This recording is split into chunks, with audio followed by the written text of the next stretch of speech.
The flickering neon sign of the Starlight Hotel cast an amber glow across the rain-soaked parking lot on New Year's Eve, 1999. Inside the modest lobby, with its faded burgundy carpet and worn leather chairs, Nicolas Cage stood quietly at the front desk, his collar turned up against the December chill that seemed to follow him everywhere these days.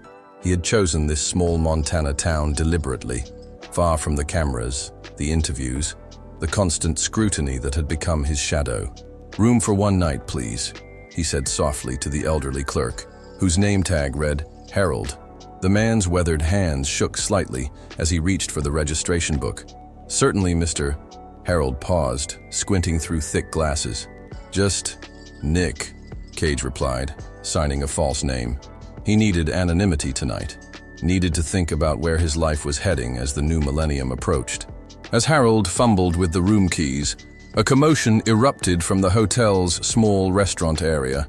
Raised voices echoed through the thin walls, the sharp, entitled tones of wealth clashing with something much quieter, more desperate. "This is absolutely unacceptable," a woman's voice shrieked. "The champagne is warm, the salmon is overcooked, and this place is a dump. Where's the manager?" Cage turned toward the sound, his actor's instincts drawing him to human drama, even when he wanted to escape it.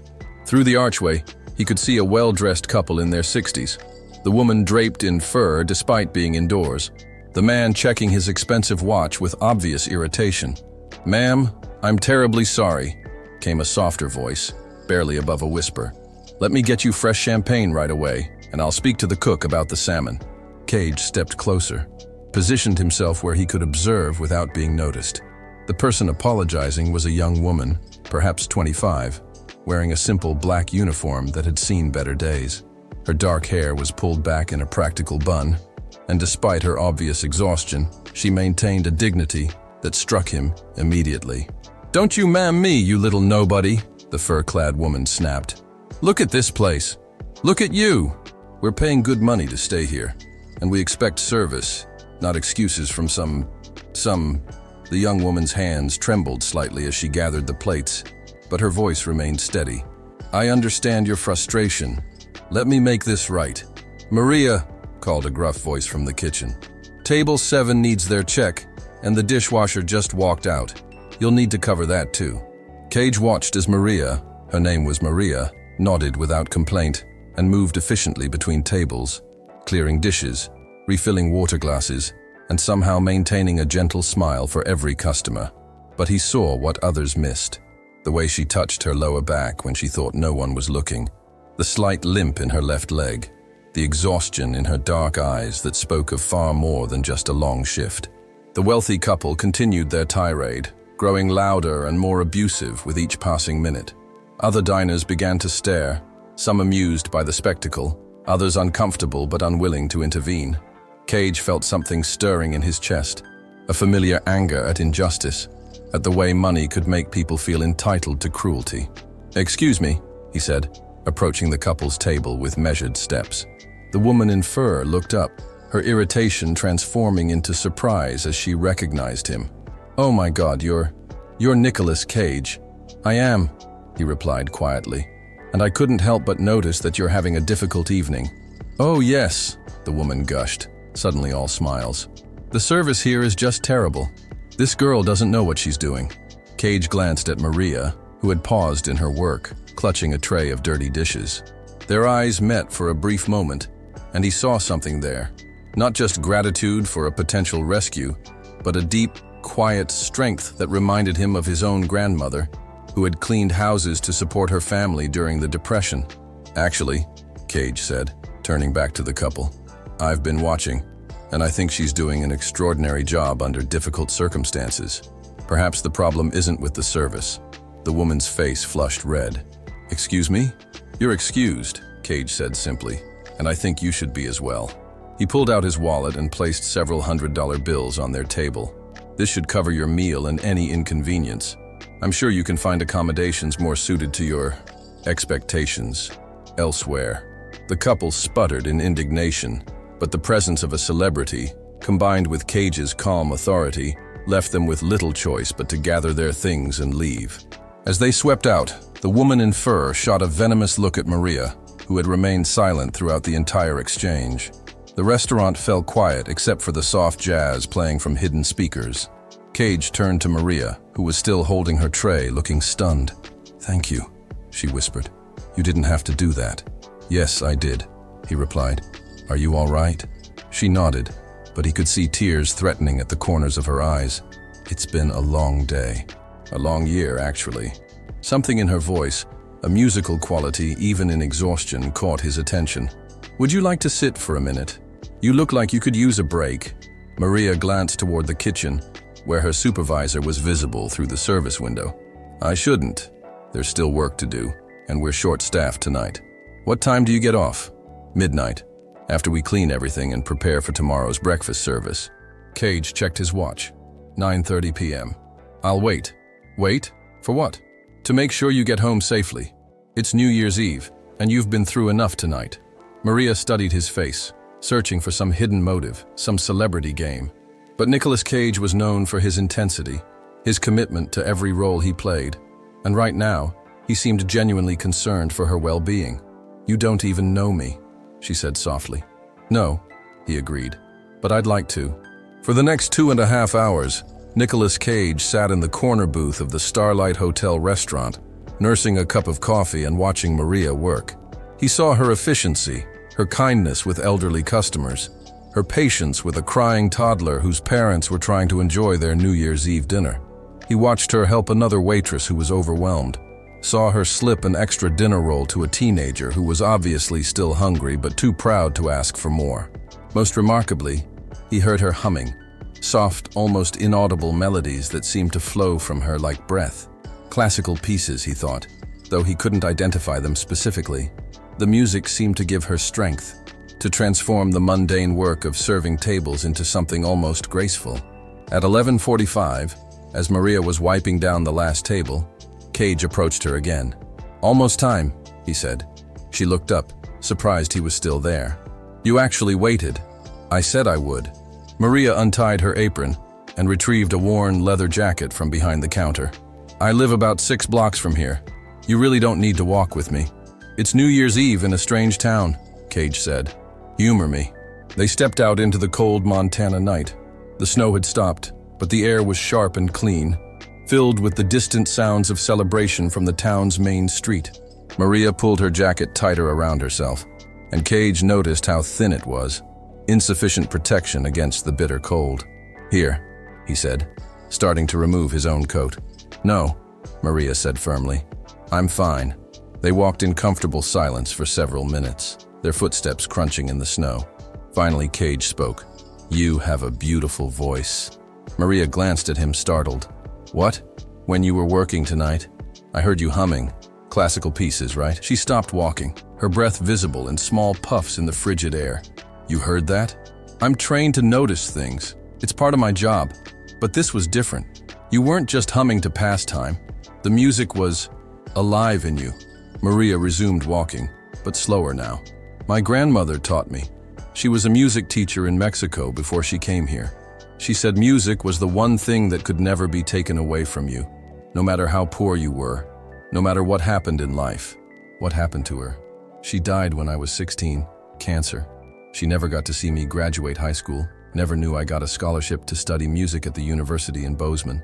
"You studied music?" Maria's laugh was bitter. "For 2 years, until my mother got sick too, and I had to come home to take care of her and my little brother. The scholarship was gone, of course. You can't study music part-time, they said. It requires total dedication." They had reached a small, run-down apartment building. Maria stopped at the entrance, keys in her hand.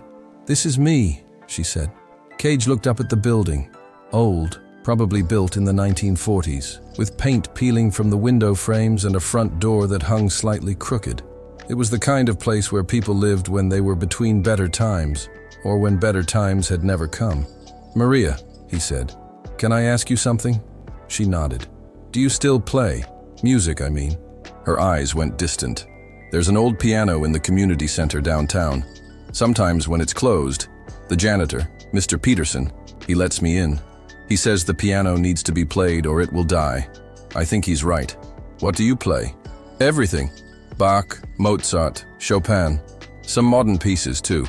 And I write my own compositions sometimes. The admission seemed to surprise her, as if she hadn't meant to reveal something so personal to a stranger. I'd like to hear you play, Cage said. Maria shook her head. That's very kind, but not as a favor to you, he interrupted. As a favor to me. I've been lost lately, disconnected from why I became an actor in the first place. Tonight, watching you work, seeing how you treated people with dignity even when they didn't show you the same courtesy, it reminded me of something I'd forgotten. What's that? That art, real art, isn't about fame or money or recognition. It's about touching something true in people, making them feel less alone. Maria studied his face in the pale light from the street lamp. You really want to hear me play? More than anything. The community center will be closed tomorrow, New Year's Day. But Mr. Peterson will be there? He's always there. He takes care of the building like it's his own child. Then could we meet there tomorrow evening? I'll find a way to make it worth your time. Maria's eyes narrowed slightly. What do you mean? I mean, I'll pay you for a private concert. Whatever you make in a week at the hotel. I don't need charity. It's not charity. It's business. I'm hiring a musician to perform for me. You happen to be that musician. She hesitated, and Cage could see her practical mind warring with something deeper, the part of her that had never stopped loving music, even when life had forced her to put it aside. $200, she said finally. That's what I make in a week. 500, Cage countered. That's too much. It's not enough, but it's what I can offer without you feeling like it's charity. Maria looked down at her worn shoes, then back up at him. Why are you doing this? Nicolas Cage thought about the question. Why was he doing this? He had come to this small town to escape, to figure out what to do with a career that had brought him everything he thought he wanted, but left him feeling empty. And now, standing in front of a rundown apartment building at nearly midnight on New Year's Eve, talking to a waitress who hummed classical music while she worked, he felt more connected to another human being than he had in years. Because, he said finally, sometimes we meet people who remind us who we're supposed to be. The next evening, as the sun set over the snow-covered mountains surrounding the small Montana town, Nicolas Cage stood outside the community center, holding 2 cups of coffee and a bag of sandwiches from the local deli. The building was old, but well-maintained, with large windows that glowed warmly from within. Mr. Peterson, the janitor, turned out to be a man in his 70s with kind eyes and hands that spoke of a lifetime of careful work. He recognized Cage immediately, but treated him with the same matter-of-fact courtesy he showed everyone. Maria's already inside, he said, unlocking the main door. That piano's been waiting for her all day, I think. Inside, the community center was simple, but dignified. Hardwood floors polished to a soft shine, folding chairs stacked neatly against the walls, and at the far end, beneath a large window, an old upright piano that had clearly been lovingly maintained. Maria was seated at the bench, her fingers moving silently over the keys.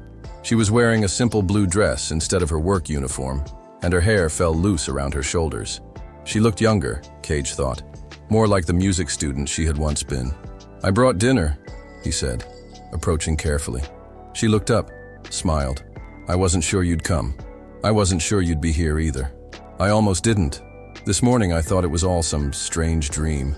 Famous movie star wants to hear the hotel waitress play piano on New Year's Day. Not the hotel waitress, Cage corrected, setting the food on a nearby table. The musician. Maria's hands found the keys, and she played a soft chord progression. Something melancholy and beautiful that Cage didn't recognize. That's yours, isn't it? He asked. She nodded. I call it Waiting. I wrote it during my second year at university before everything changed. Play it for me. The whole piece. For the next 20 minutes, Maria played her composition, and Nicolas Cage experienced something he hadn't felt in years. The presence of pure, uncompromised artistry. The music told a story without words, painted emotions in sound, created a space where time seemed suspended. Her technique was flawless, but more than that, her connection to the music was absolute. She wasn't performing. She was translating something from her soul directly into sound. When the last note faded, they sat in silence for a long moment. That was, Cage began, then stopped. Words seemed inadequate. It's been 2 years since I played it all the way through, Maria said quietly. I'd almost forgotten how it ended. It's extraordinary. You're extraordinary. Maria's laugh was self-deprecating.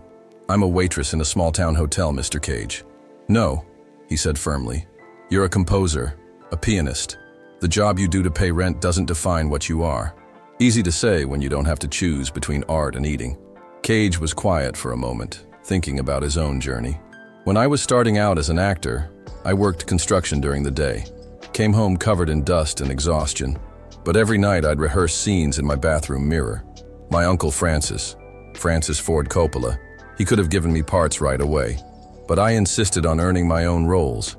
I needed to know I deserved to be there. That's different. You had connections, opportunities. I had advantages, he agreed. But what I didn't have was what you just showed me. That piece you wrote, Waiting, it's better than anything I've heard from composers with prestigious degrees and major record deals. Maria turned back to the piano, played a few bars of something Cage recognized as Chopin. My grandmother used to say that music chooses you, not the other way around. She said if you're chosen, you don't have a choice. You have to find a way to honor that gift, even if the world makes it difficult. What would she think of you now? That I gave up? That I let circumstances defeat the music? Or that you're surviving until you can find your way back to it? Maria's hands stilled on the keys. Is that what you think? I think, Cage said carefully, that you've been taking care of everyone else. Your mother, your brother, even the customers at the hotel, because that's who you are. But I also think the music is still there, waiting for you to come back to it. And how exactly would I do that? I can't afford to go back to school. I can't leave my family without support. And even if I could, who's going to hire a 25-year-old composition student who disappeared for 3 years? Nicolas Cage had been thinking about this question since he'd left Maria at her apartment the night before. In fact, he'd been thinking about little else. There was something about her situation that connected to his own sense of displacement, his own search for meaning beyond the surface glamour of his career. What if, he said slowly, there was another way? Maria looked at him skeptically. What do you mean? I mean, what if you didn't have to choose between supporting your family and pursuing your music? I don't understand. Cage stood up, began pacing in front of the piano. I've been thinking about this all day. I have a production company. We're developing a film that needs an original score, not just background music, but something integral to the story, something that carries real emotional weight. Maria's eyes widened. You're offering me a job? I'm offering you an opportunity. The score would need to be composed and recorded. That's 6 months of work minimum. Enough to pay for your family's expenses while you focus entirely on the music. I've never scored a film. Have you ever scored a life? Because that's what your music does. That piece you just played, Waiting, it tells a story better than most screenplays I've read. Maria sat in stunned silence, her hands resting motionless on the piano keys. There's more, Cage continued. The recording would need to be done in Los Angeles. We'd provide housing, cover all expenses. Your family could come with you if they wanted, or you could send money back to support them here. Maria shook her head. This is too much. It's too good to be true. Why? Because good things don't happen to waitresses? Because opportunities are only for people who already have opportunities? Because I'm nobody special. Nicolas Cage sat down beside her on the piano bench, close enough that she could see the sincerity in his eyes. Last night, you served that awful couple with grace and dignity. You helped your co-workers. You made every customer feel welcome, even when you were exhausted and mistreated. You did all of that while carrying music inside you that could move people to tears. If that's not special, then I don't know what special means. Maria's hands found the keys again, played a soft, uncertain melody. What's the film about? She asked. A man who's lost his way. He's achieved everything he thought he wanted, but he feels disconnected from his own life. Then he meets someone who reminds him what really matters. Not the external success, but the internal truth of who we're meant to be. Sounds autobiographical. Cage smiled. The best stories usually are. They sat in silence for a moment, both of them staring at the piano keys. If I said yes, Maria said finally, when would this start? As soon as you're ready. The project is scheduled to begin production in March. That gives you 2 months to prepare, to arrange things with your family. And you're sure about this? You're not just being kind to someone you feel sorry for? Maria, I'm a businessman as well as an actor. I don't invest in projects out of pity. I invest in talent, and you have more raw talent than most of the professional composers I've worked with." Maria stood up from the bench, walked to the window, and looked out at the snow-covered mountains. The sun had set completely now, and the peaks were outlined in silver against the star-filled sky. "My grandmother had a saying," she said without turning around. "Cuando la música te llama, debes responder." When music calls, you must answer. Is it calling now? She turned back to face him, and Cage could see that she had been crying, not from sadness, but from the overwhelming possibility of a dream she had thought was dead. "Yes," she whispered, "it's calling."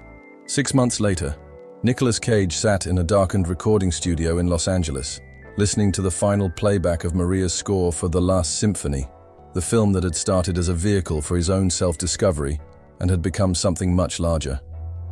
The music filled the space with such emotional depth that the engineers and technicians, people who had heard thousands of soundtracks, sat in reverent silence. Maria was at the control board, making minor adjustments to the mix. She had grown into her role as composer with remarkable speed, but more than that, she had grown back into herself. The exhausted waitress had been replaced by a confident artist who spoke the language of music as fluently as she spoke English or Spanish. "It's perfect," Cage said when the last note faded. "Almost," Maria replied, still focused on the technical aspects. "There's one measure in the third movement where the strings need to breathe more. Can we pull back the level by just—" "Maria," she looked up at him. "It's perfect." She smiled, saved her adjustments, and leaned back in her chair. "I can't believe it's finished." "How does it feel? Like waking up from a very long sleep?"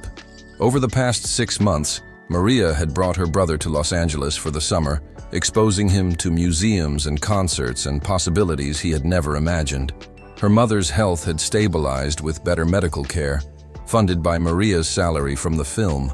But more than the practical improvements, Maria herself had been transformed. The music that had been trapped inside her for 3 years had flowed out in a torrent of creativity that amazed everyone who worked with her. "The premiere is next month," Cage said. "Are you nervous?" "Terrified," Maria admitted. "What if people don't connect with it? What if it doesn't serve the film the way it should? What if it changes their lives the way yours has changed?" Maria considered this. "Is that what happened to you? Did your life change?" Nicolas Cage thought about the question. The film they had made together was unlike anything in his career. Smaller, more personal, but somehow more significant than any big-budget production he had been part of. Working with Maria, watching her rediscover her gift and claim her place as an artist, had reminded him why he had become an actor in the first place. Not for the fame or money, but to tell stories that mattered, to connect with audiences in ways that made both the performer and the viewer more fully human. "Yes," he said, "it changed." "How?" "I remembered that the best art comes from the most authentic places, that you can't fake genuine emotion, whether you're acting or composing or painting or writing. You showed me that again." Maria was quiet for a moment, then asked, "What happens now?" "Now you decide what comes next. The film will open doors for you. Recording contracts, commissions, opportunities to work with major orchestras. But the choice of which doors to walk through is yours. And you? What comes next for you?" Cage smiled. "Smaller films, more personal projects, stories that matter more than they cost. The Nicolas Cage Film Festival circuit? Something like that." They sat in comfortable silence, surrounded by the sophisticated equipment of the recording studio, both of them thinking about the journey that had brought them to this moment. A year ago, Maria had been serving tables in a small Montana hotel, her musical dreams seemingly buried forever. Nicolas Cage had been a successful actor who felt disconnected from his own success. Now they were collaborators, friends, and mutual catalysts for each other's artistic rebirth. "There's something I want to tell you," Maria said. "Something I've never told anyone." "What is it?" "That night in the hotel, when those people were being so cruel, when you stood up for me, I had been thinking about giving up, not just on music, but on everything. I was so tired, so worn down by just surviving, that I couldn't remember why survival mattered." Cage felt something tighten in his chest. "Maria, I'm not saying this to make you feel responsible or to be dramatic. I'm saying it because what happened next, our conversation, the concert at the community center, this opportunity you created, it saved me. Not just my career, but me. You saved yourself. I just happened to be there when you needed a witness. Is that what you think? That you were just a witness? I think we saved each other. Maria smiled, tears starting in her eyes. When the film opens and people ask me how this all happened, what should I tell them? Tell them, Nicolas Cage said, that sometimes the most important encounters happen in the most ordinary places. That kindness creates opportunities we can't imagine. That talent and determination can overcome circumstances, but sometimes they need help from unexpected sources. And tell them, he continued, standing up and extending his hand to her, that the best art comes from the willingness to see the extraordinary in people that the world treats as ordinary. Maria took his hand, stood up beside him. Should I tell them about the movie star who heard a waitress humming and decided to change her life? Tell them about the musician who never stopped being a musician, even when the world tried to convince her she was something else. Tell them about the music that waited patiently until its time came. 3 months later, at the premiere of The Last Symphony at the Venice Film Festival, Maria's score received a standing ovation that lasted nearly 10 minutes. Critics called it a masterpiece of emotional storytelling through sound and the most moving film score in decades. But for Maria, the most meaningful moment came when an elderly woman approached her at the after-party. "I'm a retired music teacher," the woman said, her eyes bright with tears. "I've taught thousands of students over 40 years, and I've never heard anything as beautiful as what you created for that film. It reminded me why I fell in love with music in the first place." Maria thought of her grandmother, of Mr. Peterson and his faithful care of the community center piano, of Nicolas Cage sitting patiently in a hotel restaurant while she finished her shift. She thought of all the moments when people had chosen kindness over indifference, when they had seen potential instead of just present circumstances. "Thank you," she said to the woman. "That means everything to me." Later that night, as the festival celebration continued around them, Maria and Nicholas stood on a balcony overlooking the Venice canals, both of them exhausted but deeply satisfied. "Any regrets?" Cage asked. "About what?" "Leaving the hotel, leaving that quiet life." Maria laughed softly. "Do you have regrets about becoming an actor instead of staying in construction?" "Point taken. I keep thinking about something my grandmother used to say, El río encuentra su camino. The river finds its way. She meant that if something is meant to happen, it will find a way to happen, even if the path isn't straight. You think this was meant to happen? I think we were meant to meet. Whether it was in that hotel or somewhere else, some other way, the river would have found its path to bring us together." Nicolas Cage considered this. Throughout his career, he had played characters who were searching for meaning, for connection, for their true purpose. But he had rarely experienced in his own life the kind of meaningful connection that he portrayed on screen. Meeting Maria, witnessing her transformation, being part of her return to music, it felt like the most important role he had ever played, and it wasn't acting at all. "The river metaphor," he said. "Does it work both ways?" "What do you mean?" "I mean, you found your way back to music. Do you think I found my way back to something too?" Maria studied his face in the soft light reflected from the canal below. "What do you think you found?" "Purpose, maybe. The reason I became an actor. It wasn't for the fame or the money or even the creative satisfaction. It was to tell stories that matter to people, to be part of something larger than myself. And now I know that the best stories aren't just told, they're lived. What we did together, creating this film, helping you return to your music, that's a story that matters more than anything I could act in." They stood in comfortable silence, both of them processing the magnitude of how much their lives had changed since that New Year's Eve encounter in a small Montana town. "There's something else I want to tell you," Maria said, "about the music." "What about it?" "When I was composing the score, I kept thinking about that moment in the hotel when you stood up to those people. Not because you knew me, not because you had anything to gain from it, but simply because it was the right thing to do. And the main theme of the score, the melody that carries through the entire film, it's based on what I was humming that night while I worked. I didn't realize it at first, but when I went back and listened to the recordings, I recognized it." Cage felt a chill of recognition, The music you were humming was the beginning of everything, the seed of the score, the beginning of my journey back to who I was supposed to be. It was there all along, waiting. So the music that helped you survive became the music that brought you back to life. Exactly. As the night deepened around them and the sounds of the festival celebration gradually faded, Maria and Nicolas talked about the future. She had been offered commissions from several major film studios, as well as an opportunity to record an album of her original compositions. He had been approached by independent filmmakers who wanted to work with him on smaller, more personal projects. "Promise me something," Maria said as they prepared to part ways for the night. "What?" "Promise me that you'll remember this feeling, this sense of connection to your work, to the reasons you became an artist. Don't let the industry pull you back into projects that don't feed your soul." "I promise," Cage said, "but only if you promise me something too." "What's that?" "Promise me you'll never forget what you learned during those years away from music. The empathy you developed working with people, the strength you found taking care of your family, the dignity you maintained even when others didn't treat you with respect. Don't let success make you forget those lessons." "I promise." They shook hands, then embraced briefly. Two artists who had helped each other find their way back to the truest versions of themselves. "One more thing," Cage said as they prepared to say goodnight. "That composition you played for me at the community center, Waiting, I want you to record it.